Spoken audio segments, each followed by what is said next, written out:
Oh, the Discomfort Zone. Oh, this hurts so much. I'm going to bring up my notes for what I was forced through today, this past week. Let me bring up my drafts here. I was very cruel to you, Paul. Hurts so immensely. So my challenge for the Discomfort Zone was an album called Lifted, and there's a lot to the rest of the subtitle that I don't really care to remember, by the band Bright Eyes. So what I did was I just put on my earbuds and went about my day and would make notes as the album was playing. So let me start out with my thoughts on the first song, The Big Picture. The Big Picture is made up of the shouts of an enraged teenager who's read 1/3 of a philosophy book he didn't understand. Meanwhile, his mother is asking him to clean his room, but he can't think of a specific reason why he shouldn't. So in a stimulus response to being told what to do, yet being unable to directly rebut her demands with facts or reason, he resorts to broad, confusing metaphors in an attempt to think more deeply than the person who's been on Earth 3 times as long. Every 30 seconds or so, I would check to make sure I hadn't clicked on a live cover version of the song being performed at a particularly polite truck stop diner where, yes, you'd hear traffic every now and again, and even someone kind of singing along a little bit. Then, in the middle of one line, it sounds like someone changed the station to an old radio, and I was so relieved until I realized I'd have to listen to the sounds of a series of vintage radio plays set to randomize and playing all at once. There's a lot more insulting stuff here about it, but I'm going to go to, there are a couple things like this album could be the soundtrack to Depression, the musical Depression on Ice. This album appeals to people who think they're supposed to like this kind of thing. It feels like the engineer asked Bright Eyes where they'd like them to place the microphones, and they said over there somewhere. Okay,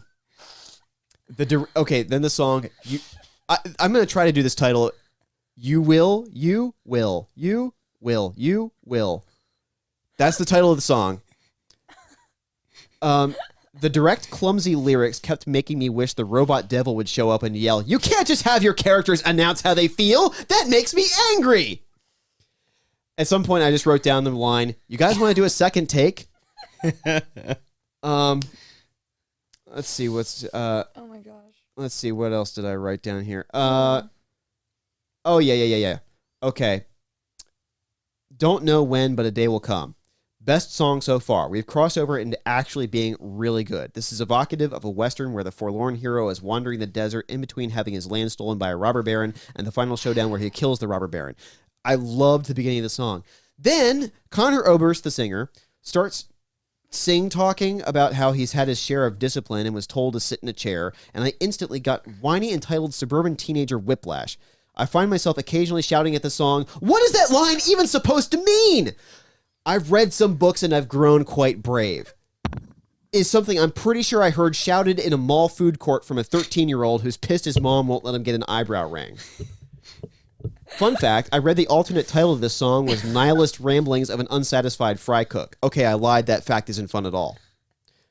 This album is for people who say that Sgt. Pepper's is a terrible album, but the Shags were geniuses.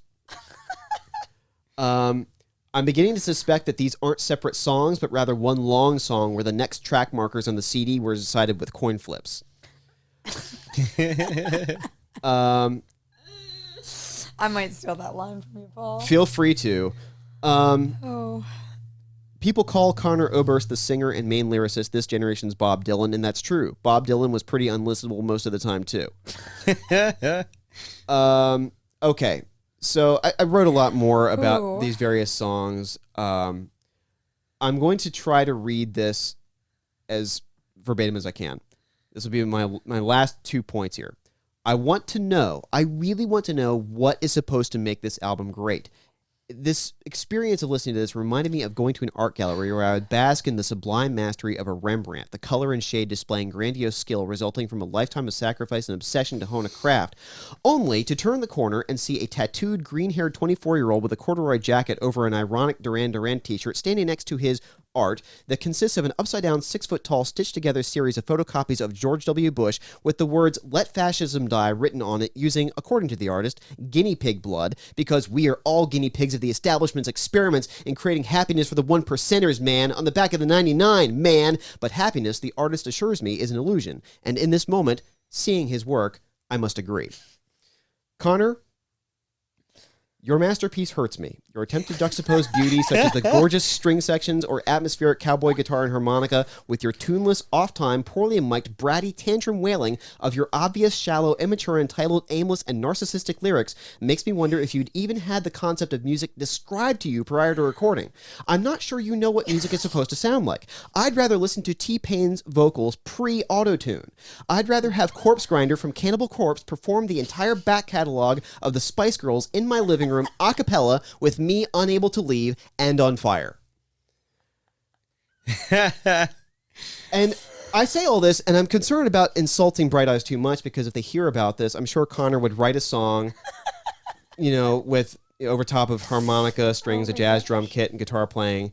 He's not known for having grudges toward people. Well, this is good, because I'd fear that he would write something where, calling me like a potato man, and I'm false and cruel. I don't know what a potato man means, but he would spend a lot of time explaining it in the song, like, he's a potato man, lost in his potato ways, frying up ideas and throwing them at my ears, but I remain unfeeling and cold and yell, "You're not my dad!" And then I lock myself in the pantry again. That's basically how I think of every single one of his songs.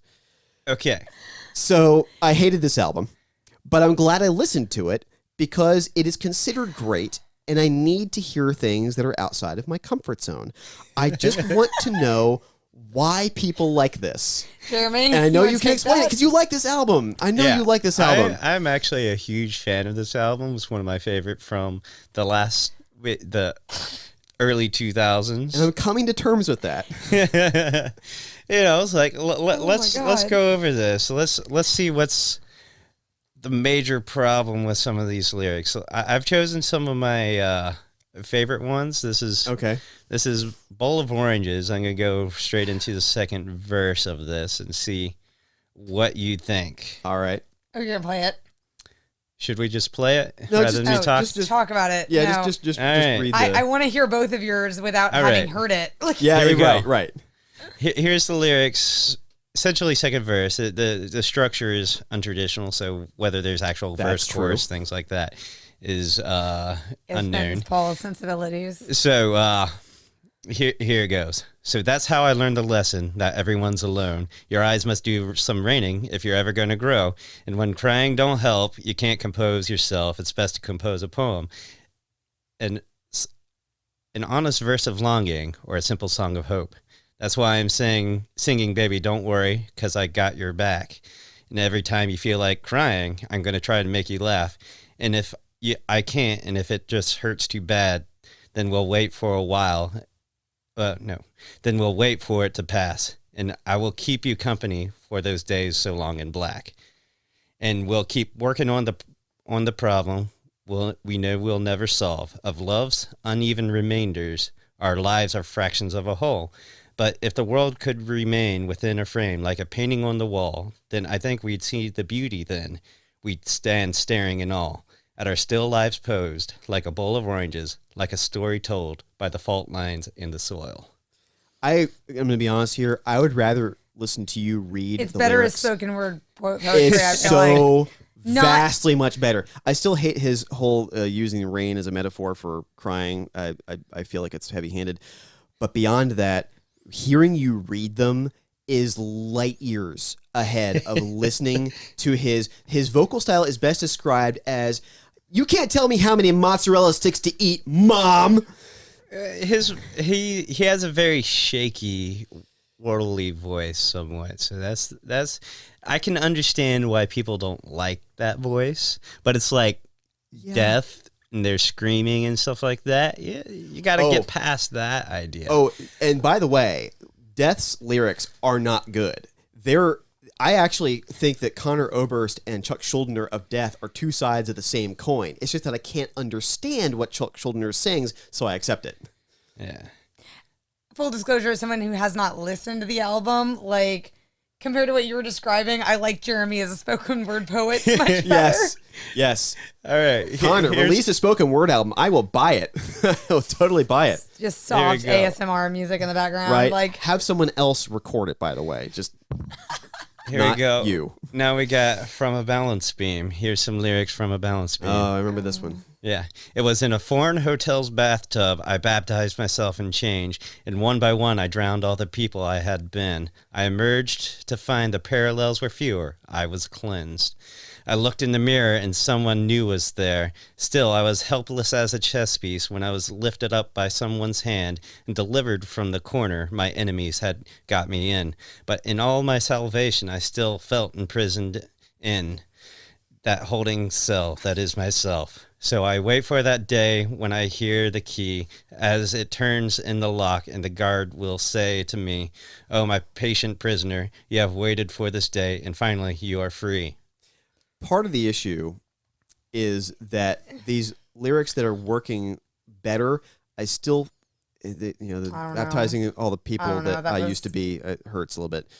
But part of it is that when he's putting this over music and he's having to do it in time, he's not at all doing it in time. See, and as a drummer, things won't is rhyme. Is it purposefully not in time? Purposefully not. Whether it's purposeful or not, it doesn't matter. Is he trying to be unique, or is it an accident? That's my question. There's trying to be unique, and then there's people who make it work. Like Lady Gaga makes being unique work. Connor does not. Connor, the problem is that he's taking lines that are too long for the amount of time that they're supposed to be there, or it won't rhyme, or sometimes it will. Sometimes he's shouting it, sometimes he's... It's very, very... It's the exact kind of delivery I would expect out of a 14-year-old who's thinking of becoming a goth, but just hasn't crossed over that threshold yet. I was actually going to say, like, that was a little cringy, and I had some emo music days, like, for real. Yeah. He's a emo. His music is emo. No, it's cringy. I had some emo music days, and that was still pretty cringy. Oh man, I enjoy the metaphor of like, hey, I'm getting changed, and I'm trying to revive who I am, and then coming out it's like, hey, but I'm still not there. He has written the word subtlety on a baseball bat and is smashing me in the face with it, is kind of how I feel. And look, I think that this is actually one of the interesting experiments, a part of the Discomfort Zone, is in the trying to understand and trying to listen, because when I was listening to this, it actually helped upon a repeated listen. There were things that I didn't care for the first time that I'd heard them, and upon the second listening, I'm like, oh, that's really cool. I think it was some of the really well-produced songs that were really the country and western kind of thing, where it really did sound like a cowboy sitting out in the middle of the wilderness, really evocative of a mood and a feeling. And when he had that occasional line that really landed for me, I'm like, yes, I want more of this moment. And part of the frustration for the album for me was that it was so occasional that he would do things that he would think would be clever, like, oh, there's this one song that gets interrupted. A woman walks in, she says, sorry. He says, no, that's okay. 1, 2, 3, 1, 2, 3, and they start the song back up, and then he just starts randomly screaming. Like, what is this trying to symbolize other than my frustration as a listener? Because there would be these moments of sheer brilliance where I'd be like, this is transcending anything that I've ever heard out of Bob Dylan. The musicianship of the backup band, what he's giving me in his emotions is incredible. And then the frustration of that being shattered in the next moment by a clumsy line, something out of tune, something that's being clever for the sake of being clever and interrupting something, or the fact that his singing has gone to just shouting. It's like I don't feel like there's any consistency. It's like I'm ADD, and this music made me feel way more ADD. What's funny is it's kind of similar to me in Death last week. Right. Like, this song is incredibly ADD, and it will not stay in one place, and it drove me insane. And like, but I've always preferred the looser feel of things rather than like this mechanical process. Right, and Death is definitely, it's incredible musicians playing as well as can possibly be played, insane stuff that's not really fun to listen to. I mean, there's acquired tastes, and then there's Death. The acquired taste is like, oh yeah, you have to try caviar, but it's an acquired taste. This is like going to the Amazon rainforest and eating a slug off a tree. Like, Death is hard hard to get acquired to, and I get that. I don't know that I could ever get acquired to Bright Eyes. It's just that is just not my thing. But that's part of the discomfort zone. I had to venture in there to find out, and it was a really good experiment. What's funny, I probably should have started you on I'm a Wide Awake. It's morning. For one, he doesn't really do any of the shouting stuff. Okay. It stays within the more folky things. It's really stripped down, mainly just acoustic guitar and percussion. Oh, because the folky stuff that was He would have enjoyed that. Yeah, I would like he would have enjoyed that. Which actually, I think that was actually, no, I like this because it pushed me more. Yeah, well, yeah, it definitely is a little more unusual. This came before I'm Wide Awake This Morning. Or I could have thrown you way into the deep end with Digital Ash and a Digital Urn. I'm glad you didn't. I'm glad you. I appreciate it. No, this was a good experiment.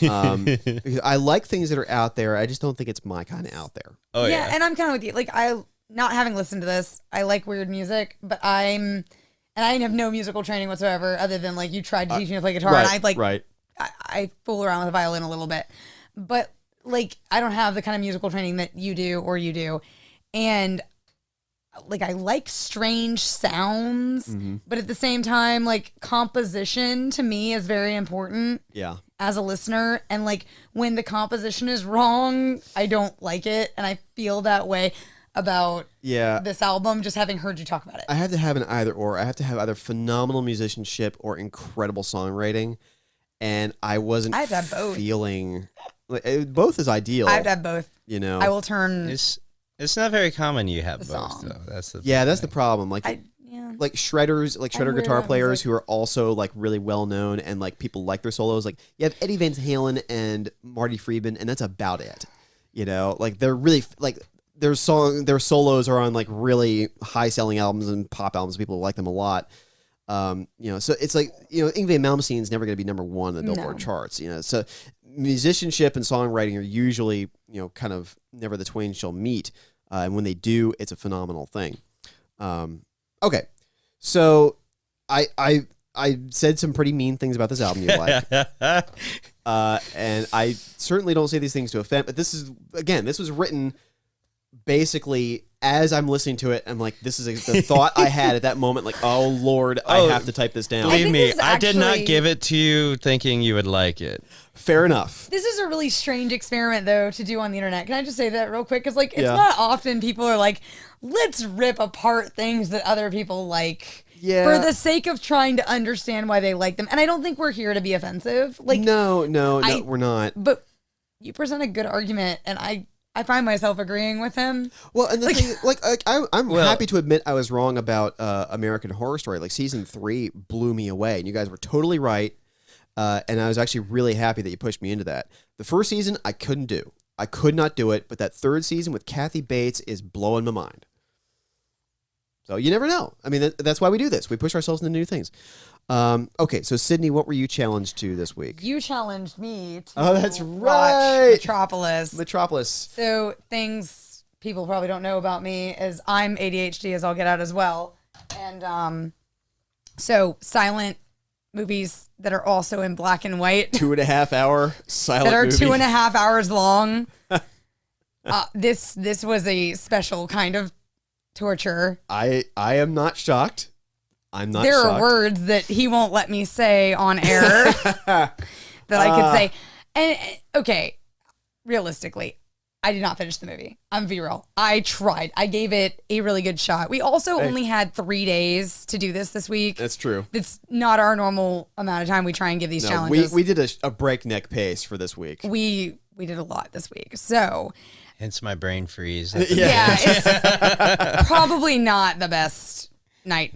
But so we had 3 days. I tried to watch it yesterday. I tried to watch it again today. Because my plan was like, oh, I'll sit down in the evening, and like, no, it didn't. I wandered around the house because I forgot that a movie was on. Yeah, it's slow, and it's the full, complete Metropolis. It's the granddaddy 2.5 hours of all the restored footage. It's a lot. So describe what is Metropolis for the people who don't know. I'm going to let Paul give this the full synopsis because you're the one who introduced me to the movie. So Metropolis is, this is the sci-fi movie that has influenced every other sci-fi movie. It's a strange Christian socialist kind of story that's set in the far future, where you have these incredibly wealthy people who live in this tower, and then you have all the workers who work down below in this grungy undercity. And it's all about how this one character, this one woman, is trying to help out the people in the undercity to bring them, to show them to the wealthy people. And the wealthy son, Joe Fraterson is the one who is like, he's taken by this, and he's like, oh my goodness, I need to use my station in life to help these people. And his father is the cruel factory owner, is no, they belong down there in the depths. And it's all about the struggle between the 1% and the 99%, but it's all couched in this strange kind of Christian socialism. There's all the sci-fi stuff. There are robots, a weird, crazy, mad inventor. Drugs. I mean, like, yeah. Oh, and it's the weirdest thing. It's a bizarre watch. Do you have any more you want to make sure we get in there? So, I mean, the basic thing that you have to remember that is that this was made, as Jeremy actually really interestingly pointed out, that there was a very influential, what was the name of that priest? Reinhold Niebuhr, a very influential priest who was kind of preaching this kind of Christian socialism, and it found its way into this movie. And the whole thing is about there must be a mediator between the head and the heart. Or the head and the hands. The head and the hands. Yeah. And the head and the hands is the heart. So the workers are the hands, and the head is the factory owner, and then there's all this symbolism of the main character bringing them together, kind of trying to bridge that gap through this 2.5 hour slog. Yeah, I don't know what it is. Like, I'm ADD too, and I don't know how you watched it. I'm not sure. It's one I can watch repeatedly, and I don't know. There's every now and again there's that one thing where, like, I shouldn't, like, I love Sleep's Dope Smoker album. That is a 62-minute song. And I can listen to it on repeat on a car ride, and on the third listen through, if somebody calls me, I will be annoyed. So I will say, I was interested to give this a shot because, like, my history with black and white films. You don't like them. I literally chewed through Casablanca with you one day, and I was like, I hate this movie. and I know it's like a loved film. I get it. I watched it. I had to watch it when I was a film minor. Right. I had to watch a lot of movies I hated when I was a film minor in college. Yeah. I had to watch a lot of movies I hated. And I really was interested to watch this because, like, I see the sci-fi references in so many things I love. It really is the predecessor to things like Blade Runner and Equilibrium and Psycho-Pass, which you hate. What is a human is a big thing in this. Like, it really is. And honestly, like, the funny thing about it is in the first, like, 10 minutes of the film, when I was still watching it before I think I walked away to do my eyeliner at one point. Like, I'm not even joking. Yeah. I get that. But before I, like, walked away from it and forgot that I was watching a movie, it's really funny because, like, actually the parallel between this and FF7 is crazy interesting. You see a lot of Midgar. There's a lot of Midgar in this film, and I was, like, really excited for a hot minute. Yeah, and then they lost me. Like, I wanted to, like, I think it's important that I watched it or tried to watch it. I attempted to watch it as somebody who loves that kind of film. Right. Once again, like, the historical, the predecessors, the influences, I understand that, like, this is where it comes from. It helped create so many things that I love, but, like, my God, that is a movie. It is not a movie I want to own. Right. It is. I might attempt to, like, get through it one full time. Yeah. Just to say that I did it. But it's tough. What might be interesting for you as an experiment is to try to watch the Giorgio Moroder version, which has... I did read about this. It has color, and it's set to modern music. It's set to pop and rock music. I read about this. And it's very short, too. Giorgio Moroder is an amazing composer. So big full disclosure, because I could not finish the film, I spent part of this morning researching. Right. I read the synopsis basically that you gave us just now, and then read about the multiple iterations of this film and kind of what happened to it and the influences. I somehow ended up on the Wikipedia list of dystopic films, which also includes the Lego movie. Because sure. Of course, it does. I mean, it's all right. really odd to see the Lego movie in there with Metropolis and like The Handmaid's Tale. Yeah, like, yeah. just yeah, those saying. are just Very right next to each disparate. other. I'm glad you made me watch it. Yeah. I don't love it, but I appreciate it. I don't blame you. I appreciate that somebody made it exist. And that's the thing. I think that there's a lot of things that we can appreciate but not want to watch on a Sunday afternoon. Like I've watched Citizen Kane. I've watched it a couple of times. We're going to talk about this movie all the time. We are. We are. Yep. It's going to come up in every episode. It'll be like Superman and Seinfeld. There's going to be reference every time. That movie, Yeah. I love what that movie did, and it changed cinematography. You finally saw ceilings. So there's a lot that Citizen Kane did that was revolutionary, and Orson Welles is a genius. But it's not a sit down with popcorn on a Friday night movie. It's funny that you mentioned that because you know what? Like my next movie on my Amazon list is 1984. Really? Wait. Is it? I probably dyslexified that. I thought you were going to say Citizen Kane. No, I need to. No. That one's on there too, but not like 1984. Yeah. Like, which because I always think of like Brazil as the quintessential 1984 movie. Yeah, there's like two or three versions of it. Yeah, I I think. need to. There's whichever one's on Amazon's like on my list, and I'm like, Fair enough. I'm like, I hear this movie referenced all the time. I really need to watch it. Yeah, the book is better. I know Yeah. the book. The book's always better. I probably should just read the book, honestly. The book is really good. Yeah, book is fantastic. Then, if you want an even better book in the same vein, that ends a little bit better. Is it I would supposed say- to end better? Like Fahrenheit 451. Yeah, Fahrenheit 451 has Really? a much better ending than Ray Bradbury. 1984. Does not have a spoilers for a book that came out in 1948. Yeah. But yeah, it doesn't end well. I don't actually like things that end well. Well, I do like things that end well, but I like a lot of things that don't end well. You like things that don't end well. You'll like Actually- Lifted by Bright Eyes then. I do love Hard pass. Fair enough.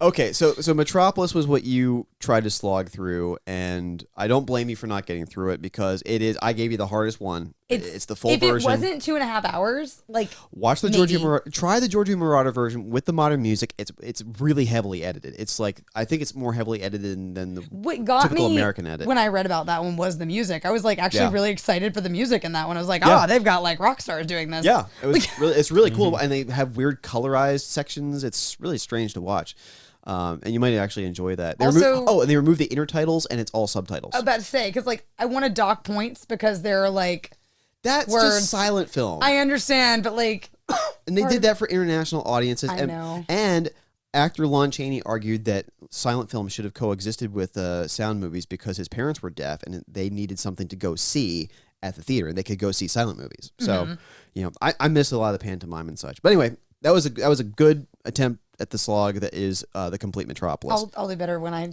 have it in 3 days. And what was your All right. challenge? I got one that I've seen before, but yes. yes, Mr. Paul over there knew I hated this movie. Yeah. And it may come to a surprise to everyone, but the movie is a horror movie. I love horror. Yeah. And it's one of the most popular horror movies of the last decade. That would be It Follows. Yeah, we both hated this. I was surprised you hated it though. I knew I'd probably dislike it. So I'm not a horror fan. I'm a psychological thriller, dark movie fan. I'm not specifically a horror fan. So I haven't watched It Follows. The two of you apparently have and both hate it. Like, Oh yeah, I'll give you the basic premise of the story. Do you know what it's about? no. All right. Essentially, what it is you have this monster. I won't tell you how right away. There's this monster that is in a relentless pursuit to you, and this monster moves slow, but isn't dumb. I did catch that in my second time watching the movie. So the slow, not dumb monster is constantly walking towards you. Only you can see it, by the way. Only the person getting chased by it can see it. So you have this paranoia of this person like getting Who chased. appears to be crazy. Yeah, essentially. And then there we go. That's where the movie starts, Okay. which is in fact a brilliant introduction to the movie. That start, Yeah. I forgot, like, okay, like I I just remembered hating the movie. But I forgot when I went in there, I had high hopes going into the movie, and then I got through the intro of the movie, and I got even higher hopes. Yeah, because that intro yeah. was absolutely brilliant. Bioshock. Here we go. So it starts off, this girl runs out the front door, and she's getting all panicked, and it's like, oh my gosh, what is going on here? Okay. And she's running, and people are like, hey, are you okay? And it's like, yeah. And she just keeps going and keeps going. Then eventually jumps in a car and drives off. She ends up at the beach, and she gets a call from her dad, and she's like, I'm sorry. And like getting all like scared and things like that. Then bam, it cuts to the next day, and she's dead. Okay. And like all mangled up, and it's not a pretty sight. So that typical first 10 minutes of a horror movie. Right. Then we get to the main character, and she's going on a date with Is this. Where it becomes unfortunate, like. Oh, not yet. No, yet. We're still in the brilliant zone. Yeah, we're still in the brilliant zone. The brilliant zone here is like we have the main character, and she's going on a date with this guy, and they start playing this game, just talking about the people and like making up stories about the person that they're there. All of a sudden, the dude, he's like, what do you think about that girl in the yellow jacket back there? And it's like, who? Like, yeah, the girl in the yellow jacket. You don't see her? And she's like, no, I don't see anything. Then all of a sudden, he starts getting really nervous. It's like, okay, what's going on? We can't see the girl in the yellow either. And it's like, okay, I'm not feeling very well. And they leave. They leave the theater. And that's the end of that first date. They go on a second date, and, they do the hanky-panky. And then all of a sudden, she's just... It's a death sentence in a horror movie. That's that? Yeah. She's waxing poetic about, like, being romantic with this person, and all of a sudden, he comes up from behind her and knocks her out. She wakes up, she's tied up, and you see the guy, he's just wandering around all paranoid. It's like, okay, what's going on? The girl's freaked out. And like right now, you're totally into it because you don't know what's going on yet. Mm-hmm. It's like, why did this guy just knock her out? Like, and he comes up, it's like, I'm sorry. I did not mean to hurt you. I'm very sorry about this. This is what you're about to see is real. And essentially, you learn about the fact that this monster is passed on essentially sexually. And after it kills you, it'll go after the person who passed it to you. So the only way to survive is to pass it on to somebody else. Oh my gosh. Mm-hmm. It's a terrible movie. The conceit of it is brilliant in that it's kind of a take on the whole horror genre, which is that, the teenagers having sex, they always die. Yes. So why not make that the focus of the thing? It's too on the nose.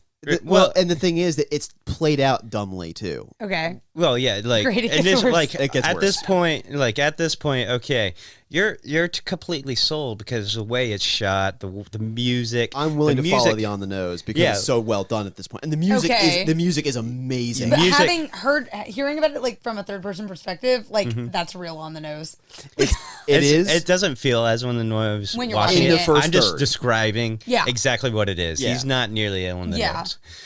So I just described it what it is. Yeah, that's why it's on the nose. But essentially, like, that's where it ends being good. Yeah, is after that point she sees the monster. It's this naked chick walking straight at her, and he tells her, okay, this monster can look like anyone. It can look like a stranger. It can look like somebody that you love. All right, so we got some rules established here. All right. Then, before I get into what I hate, before I get into what I hate, I'll do the one last thing that I love. We talked about it for a moment. The soundtrack is absolutely amazing. Whoever, I don't know who made it, but they were able to. They essentially summoned John Carpenter to make this soundtrack. It's perfect. And then actually, there's one other thing that I love. Okay. The world is really off kilter. It's a very weird world, very weird setting. In the regards of, you have like 1950s television, 1980s cars, futuristic technology, and it makes it very unnerving because you don't know where you're at. It's like Edward Scissorhands, where everything is anachronistic, where you have the 50s beehive hairdos, but then you have like flat screen TVs. It's very strange, and it's supposed to make you feel like everything is not right. And they do a great job at that. The atmosphere, the music, like if they could just distill then bottle that atmosphere that they created, it would be fantastic. Yeah. Absolutely. I can see that. I can totally see that. But then things start going awry. First off, the characters start acting really dumb. Just the worst. Like, and I know it's supposed to be a take on. Well, the problem is like, okay, it's like, I'm used to main characters in stories acting dumb, but okay, the cops didn't find a photograph of the dude that essentially destroyed her life in the house that they walk in and immediately find this photograph. Then, like, another thing that dumbfounded me is like, where the heck are the parents? Like, they show up, you know they exist, they talk about them, they show up for a moment, you see the dad.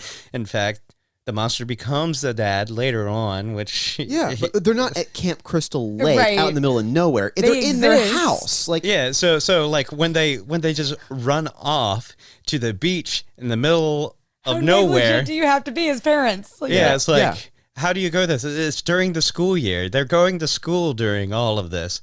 Yet... all of a sudden, they disappear and go on some random vacation and get away from this monster. It doesn't make any sense. All right. Okay. So, all right, I follow. Those little things, bad enough, but could have been forgiven if it was so terrible. I mean, since everything else was so great. Yeah. So, but where it really started losing me is when it started breaking its own rules.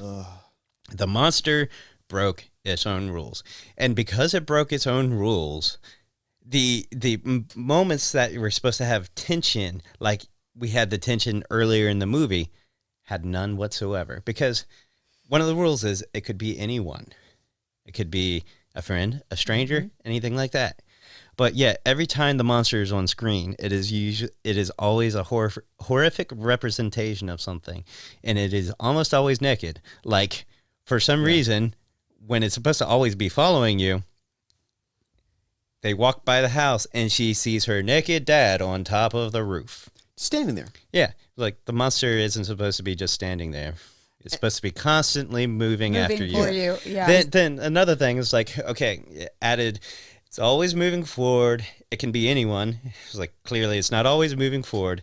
Clearly it can't be anyone because it is always some sort of horrific representation. So during the scenes in which you see something that's like off in the distance, as soon as you can tell that thing in the distance isn't naked or horrifying, you know it's not a threat. Therefore, it's like, okay, whatever. Yeah. So you sort of stop being afraid of any movement or any, other unknown thing because, like, oh, I can immediately tell, Well, they did one time. There was I think they were trying to make a scary jump moment. I'm not even sure what to call the moment, but they're at the beach and you see the one friend walking up behind the main character, and then you cut back to the other friend talking at the end of the beach, and then you see that friend who is walking up behind her float by in like a pool, and so you realize, oh, the one behind her is the monster. Mm-hmm. But there's no point in showing up as her friend because the friend's already there, over there, and it's behind her, so she won't see it anyway. So what's the point? It's the conceit for the audience. It's completely for the audience sake, which to me takes me out of the movie. Whenever you do something that's just for the audience sake and doesn't make internal sense inside the movie, I'm out. I'm out of the movie. I can see that. And you have things where, like, is the monster strong? Well, it can blow open this door. It can, the door with its mind. And then later in the you're going to get here anyway. Yeah. Okay, yeah. So more rule breaking. Was like at the scene of the beach, there's a point where he blows this door open, and for some reason doesn't immediately go through the hole that it's there. Okay. It showed that it's really strong by just smacking one guy away. And then you saw at the beginning of the movie how this girl's mangled body existed, things like that. So there's no reason for, there's another point where the monster is breaking into the house. Instead of just knocking down the door, it picks up a rock, throws it through the window. It's a runaway microphone. Destroys the microphone. Destroys the microphone. Destroys the window, and goes through a much more complicated way. It's like, okay, you established the monster isn't dumb. I disagree. The monster is dumb. Yeah.